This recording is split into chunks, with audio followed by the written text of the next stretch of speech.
সাইবেরিয়ার হিমশীতল প্রান্তরের গভীরে এক রহস্যময় ও বিস্ময়কর যাযাবর জাতি বসবাস করে, যাদের জীবনযাত্রা যুগ যুগ ধরে মানুষের কৌতূহলের কেন্দ্রবিন্দু। এই অসাধারণ ও প্রতিকূল প্রকৃতির সাথে খাপ খাইয়ে নেওয়া গুপ্ত বরফের যাযাবর জাতিটির নাম হচ্ছে নেনের জাতি। তাদের বলা হয় পৃথিবীর শেষ বরফে থাকা উপজাতি। 2021 সালে সর্বশেষ আদমশুমারি অনুসারে রাশিয়ান ফেডারেশনের অঞ্চলে প্রায় 50,000-এর কাছাকাছি নেনের জনগণ ছিল, যারা উত্তর পশ্চিম রাশিয়ার তুন্দ্রা অঞ্চল এবং সুমেরুবৃত্তের অন্তর্ভুক্ত ইয়ামাল উপদ্বীপ জুড়ে বিগত 1000 বছরেরও বেশি সময় ধরে যাযাবরদের মতো জীবনযাপন করে আসছে।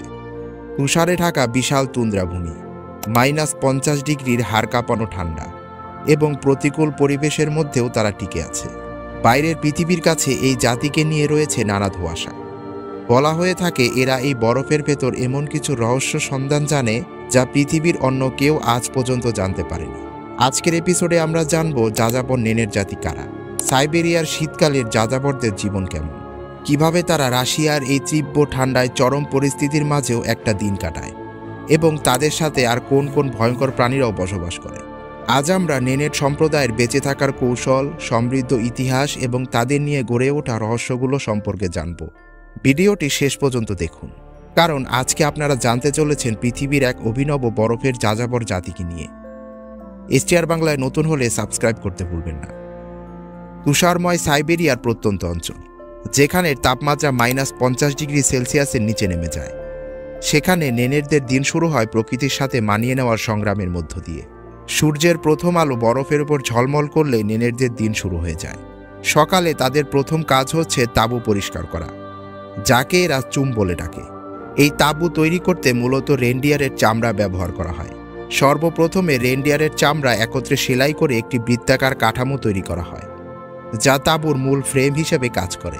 এরপর কাঠের খুঁটি ও লাঠি দিয়ে তাঁবুর গঠন দৃঢ় করা হয়। রুমের দরজা সাধারণত ছোট করে বানানো হয়, যাতে এটি সহজেই খুলতে ও বন্ধ করা যায়। এই পদ্ধতি তুষারঝড় এবং ঠান্ডা থেকে ভিতরে থাকা মানুষদের গরম রাখে। সকালের খাবারের জন্য রেনডিয়ারদের দুধ সংগ্রহ করা হয়। রেনডিয়ারদের দুধ অত্যন্ত পুষ্টিকর ও ক্যালোরি সমৃদ্ধ, যা তাদের শীতল আবহাওয়ার মাঝেও বেঁচে থাকার শক্তি যোগায়। নেনেট নারীরা দুধ থেকে মাখন ও পনির তৈরি করেন, যা তাদের প্রধান খাবার। অন্যদিকে পুরুষরা রেনডিয়ারদের দল নিয়ে বের হয়ে যান। বড়দের পাশাপাশি বাড়ির ছোট ছেলেমেয়েরাও এখানে কাজে সহযোগিতা করে। তুষারে ঢাকা পথে রেনডিয়ারদের চড়ানো অত্যন্ত কষ্টসাধ্য, তবে এটি তাদের খাবার, পোশাক এবং পরিবহনের প্রধান উৎস। তাই নেনেটরা তাদের রেনডিয়ারের পালকে পরিবারের মতোই দেখভাল করে। এক একটি পরিবার গড়ে 300 থেকে 400টি রেনডিয়ার পোষে। এখানে রেনডিয়ারদের দৈর্ঘ্য থাকে প্রায় 162 থেকে 205 সেন্টিমিটার এবং ওজন হয় 80 থেকে 120 কিলোগ্রাম। পুরুষ বা ষাঁড়জাতীয় হরিণ তুলনামূলকভাবে বড় হয়। রেনডিয়ারদের ব্যাপারে একটি অদ্ভুত বিষয় জানিয়ে রাখি, সেটি হচ্ছে রেনডিয়ার সাইক্লোন, যেখানে হাজার হাজার রেনডিয়ার একত্রে গোল হয়ে দৌড়াতে থাকে। কিন্তু কেন? এই আচরণটি মূলত শিকারীর প্রাণী থেকে নিজেদের রক্ষা করার জন্য করা হয়। রেনডিয়াররা যখন বিপদের সম্মুখীন হয়, তখন তারা নিজেদের সুরক্ষার জন্য 50 মাইল পার আওয়ার্সের গতিতে বৃত্তাকারে দৌড়াতে শুরু করে, যেন শিকারী প্রাণীটির পক্ষে নির্দিষ্ট কোনো রেনডিয়ারকে লক্ষ্য করা কঠিন হয়। এই ঘূর্ণায়নের সময় প্রতিটি রেনডিয়ার তার স্থান পরিবর্তন করে, যাতে শিকারী প্রাণীরা বিভ্রান্ত হয়। যারা এই প্রাণীদের সঙ্গে বসবাস করে তারা এই ঘটনাটি প্রায়ই প্রত্যক্ষ করেন, বিশেষ করে নেনেট জনগোষ্ঠীরা। রেনডিয়ার পালন করা ছাড়াও নেনেটরা ছোটখাটো প্রাণীও পোষে। এই প্রাণীরা তাদের খরগোশ এবং শীতকালের আর্কটিক পাখি শিকার করতে সাহায্য করে। তুষারের মধ্যে ফাঁদ পেতে প্রাণী ধরা তাদের একটি ঐতিহ্যবাহী কৌশল। সাইবেরিয়ার এই অঞ্চলের বেশিরভাগ নদী এবং লেক সবসময় বরফের নিচে থাকে। নেনেটরা লেকের বরফের নিচে মাছ ধরার জন্য উপরে একটি গর্ত তৈরি করে। শিকার এবং বরফ চলাচলের সময় কিছু নেনেটরা প্রশিক্ষিত কুকুরেরও সাহায্য নেয়। এই কুকুরগুলো শিকারের অবস্থান চিহ্নিত করতে এবং বরফের নিচে থাকা প্রাণীদের সন্ধান দিতে সক্ষম। সাইবেরিয়ার নেনেট সম্প্রদায়ের জীবনের সবচেয়ে বড় বাধা হচ্ছে এখানকার তীব্র ঠান্ডা, যা তাদের এক জায়গায় বেশি দিন থাকতে দেয় না। শীতকালে যখন -50 ডিগ্রি তাপমাত্রার নিচে নেমে যায়, তখন বেশিরভাগ নেনেটরা পাড়ি জমায় দক্ষিণ বনের শ্যাওলা ও লাইকেং চরণভূমিতে। এই সময় তাদের সঙ্গী থাকে তাদের রেনডিয়াররা। গ্রীষ্মের মাসগুলিতে, যখন মধ্যরাতের সূর্য রাতকে দিনে পরিণত করে, অর্থাৎ 24 ঘন্টা সূর্যের আলো থাকে, তখন তারা উত্তর প্রান্তে চলে যায়, যেখানে অপেক্ষাকৃত কম বরফ ও কম ঠান্ডা থাকে। এই যাত্রায় তারা রেনডিয়ারদের দিয়ে বানানো স্লেজ ব্যবহার করে, যা তাদের পরিবহনের প্রধান মাধ্যম। এই স্লেজগুলো হালকা কাঠ দিয়ে তৈরি এবং বরফের ওপর সহজে চলার জন্য বিশেষভাবে নকশা করা হয়। স্লেজের কাঠামো এমনভাবে তৈরি করা হয় যে এটি বরফের ওপর ঘর্ষণ কমায় এবং দ্রুত গতিতে চলতে সক্ষম হয়। স্লেজে তারা খাদ্য, তাঁবু, পোশাক এবং অন্যান্য দৈনন্দিন প্রয়োজনীয় জিনিস বহন করে এক জায়গা থেকে অন্য জায়গায় নিয়ে যান। রেনডিয়ারগুলোকে ছোটবেলা থেকে স্লেজ টানার জন্য প্রশিক্ষণও দেওয়া হয়। নেনেটরা তাদের রেনডিয়ার এবং স্লেজ খুব দক্ষতার সাথে পরিচালনা করেন এবং দলবদ্ধভাবে ভ্রমণ করে, যাতে দীর্ঘ পথে তাদের নিরাপত্তা নিশ্চিত হয়। এই সময় তাদের প্রায় 1000 কিলোমিটার পর্যন্ত ভ্রমণ করতে হয়। আর এই জীবন ব্যবস্থার কারণেই এই জাতিকে বলা হয় যাযাবর জাতি। তাদের এই দীর্ঘ যাত্রার সময় তাদের চোখ কান সবসময় সতর্ক অবস্থায় রাখতে হয়, কারণ এই সময় যে কোনো জায়গা থেকে হামলা হতে পারে। বরফের রাজ্যে বসবাস করা সবচেয়ে ভয়ঙ্কর এবং শক্তিশালী শিকারী পোলার বিয়ার। এটি আর্কটিক মহাসাগর ও তার আশেপাশের দেশগুলোতে, বিশেষ করে রাশিয়া ও আলাস্কার তুষারাচ্ছাদিত অঞ্চলে বেশি দেখা যায়। প্রায় 10 ফুট দৈর্ঘ্য এবং 700 কেজি পর্যন্ত ওজনের এই বিশাল প্রাণী অত্যন্ত ধৈর্যশীল এবং দক্ষ শিকারী। এর প্রধান খাদ্য সিল, তবে এরা ক্ষুধার্ত থাকলে সামনের যে কোনো কিছুর উপর আক্রমণ করতে পারে। এরা দুর্দান্ত সাঁতারু এবং ঘন্টায় প্রায় 10 কিলোমিটার বেগে দীর্ঘ সময় সাঁতার কাটতে পারে। বরফের রঙের সাথে মিশে থাকার কারণে শিকার ধরতে এদের কৌশল আরও নিখুঁত হয়।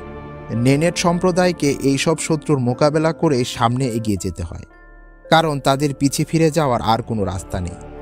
কারণ তারা যেই পথ দিয়ে একবার এসেছে সেই পথ এখন পুরো বরফের চাদরে ঢেকে গেছে। তারা যখন এই দীর্ঘ বরফের সমুদ্র পাড়ি দেয় এবং রাত নেমে আসে, তখন তারা সেইখানে তাঁবু গেড়ে নিজেদের রাত্রি যাপন করে। নেনেটদের নামের অর্থ হচ্ছে তাদের ভূমি এবং ঐতিহ্যের সাথে গভীর সংযোগকে প্রদর্শন করে। এই সম্প্রদায়ের মানুষের জন্য দিনের শেষ ভাগ খুবই গুরুত্বপূর্ণ। এই সময় তারা খাবার, তথ্য এবং পরের দিনের সকালের কাজগুলো আলাদা আলাদাভাবে ভাগ করে নেয়, যা তাদের সামাজিক বন্ধনকে আরও শক্তিশালী করে। সন্ধ্যায় গল্প বলা নেনেটদের ঐতিহ্যের একটি বিশেষ দিক। এই সময় প্রবীণরা শুধু গল্প শোনায় না, বরং তাদের জীবনের মূল্যবান অভিজ্ঞতাও শেয়ার করে। এই গল্পগুলো শুধু বিনোদন নয়, বরং তরুণ প্রজন্মের জন্য একটি শিক্ষামূলক। সন্ধ্যার খাবারে নেনেটদের বিশেষভাবে থাকে রেনডিয়ারদের দুধ থেকে বানানো পনির, শিকারকৃত প্রাণীর মাংস, রুটি ও পিঠা। এছাড়াও নেনেটদের বিশেষ খাবার হচ্ছে কম্বুচা। কিছু ক্ষেত্রে নেনেটরা কম্বুচা বা স্বল্প অ্যালকোহলযুক্ত পানীয় তৈরি করে। এই পানীয় তৈরি হয় গাছের নির্যাস ও মধু দিয়ে। এই পানীয় তাদের শারীরিক শক্তি বাড়াতে সহায়তা করে। এরপরই মায়েরা তাদের বাচ্চাদের ঘুমোতে নিয়ে যায়, যেখানে তারা পশমের তৈরি গরম কম্বল ব্যবহার করেন, যা তাদের এই তীব্র ঠান্ডায় অনেকটাই আরাম দেয়। নেনেটদের সন্ধ্যা শুধুমাত্র ক্লান্তি দূর করা নয়, বরং নাচ, গান, খাওয়া দাওয়া ও মিলেমিশে সবকিছু তাদের একটি সমাজ, সংস্কৃতি ও ঐতিহ্য টিকিয়ে রাখার একটি মাধ্যম। এই জাতিকে ঘিরে বাইরের জগতে গড়ে উঠেছে নানা তত্ত্ব। সবচেয়ে অবাক করা তত্ত্বগুলোর মধ্যে একটি হচ্ছে এই জাতি আর্কটিক রিজনে এমন কিছু রহস্য জানে, যার খোঁজ আর অন্য কেউ আজ পর্যন্ত জানতে পারেনি। বরফের এমন কিছু জায়গা আছে যেখানে এই নেনেট জাতির পায়ের ছাপ ছাড়া পৃথিবীর আর অন্য কোনো জাতির পায়ের ছাপ পড়েনি। কেউ কেউ তো বিশ্বাস করেন যে তাদের কাছে রয়েছে অপ্রাকৃতিক কোনো ক্ষমতা, যা তারা পাওয়ার জন্য কঠোর সাধনা করে। এই রকম নেনেটদের নিয়ে একটি গল্প খুবই প্রচলিত, যার নাম হচ্ছে স্পিরিট অব দ্য তুন্দ্রা। এইরকম বিশ্বাস করা হয় যে সাধনার ফলে নেনেট জাতি তীব্র ঠান্ডার হাত থেকে বাঁচে এবং তাদের পশুপালদের ক্ষতি থেকে রক্ষা করে। এই স্পিরিটকে তীব্র শীতের সময় দেখা যায়। এরা যখন ঠান্ডার সময় শিকারে বের হয়, তখন তুষারের চারিপাশে কিচ্ছু দেখা যায় না, আর এই স্পিরিট তখন তাদের পথ দেখিয়ে নিয়ে আসে। তবে নেনেটদের সত্যিকার অর্থে বোঝার জন্য আমাদের অবশ্যই তাদের দৈনন্দিন জীবনের দিকে তাকাতে হবে, যা ঐতিহ্য এবং অভিযোজনের মিশ্রণ।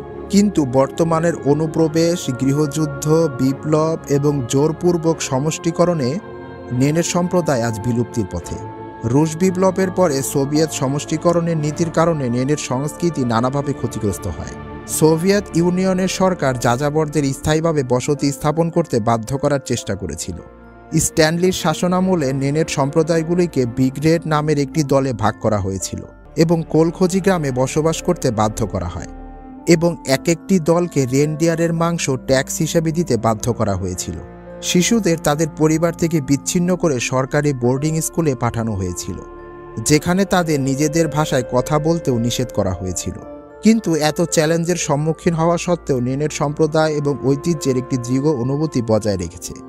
তাদের জীবনযাত্রা, তাদের অভিযোজন যোগ্যতা এবং তাদের ঐতিহ্যের সাথে গভীর সংযোগের একটি প্রমাণ। নেনেট সম্প্রদায় সাইবেরিয়ার তুন্দ্রা অঞ্চলে বসবাসরত একটি আদিবাসী জনগোষ্ঠী, যাদের জীবন প্রকৃতির সঙ্গে গভীরভাবে জড়িত। এর কারণে যুগে যুগে আধুনিকরণের বিপ্লবে তারা নানা চ্যালেঞ্জের মুখোমুখি হয়েছে রুশ উপনিবেশ দ্বারা। কিন্তু তারা তাদের সকল সম্প্রদায়রা মিলে একত্রে এই চ্যালেঞ্জগুলো মোকাবেলা করেছেন। আজকের এপিসোডটি এই পর্যন্তই। বিভিন্ন দেশের জাতি, সভ্যতা, মানুষের বসবাস নিয়ে অজানা তথ্য জানতে এসটিআর বাংলাকে সাবস্ক্রাইব করুন। আপনার যদি কোনো মতামত থাকে অবশ্যই কমেন্ট সেকশনে জানান। দেখা হচ্ছে পরের ভিডিওতে।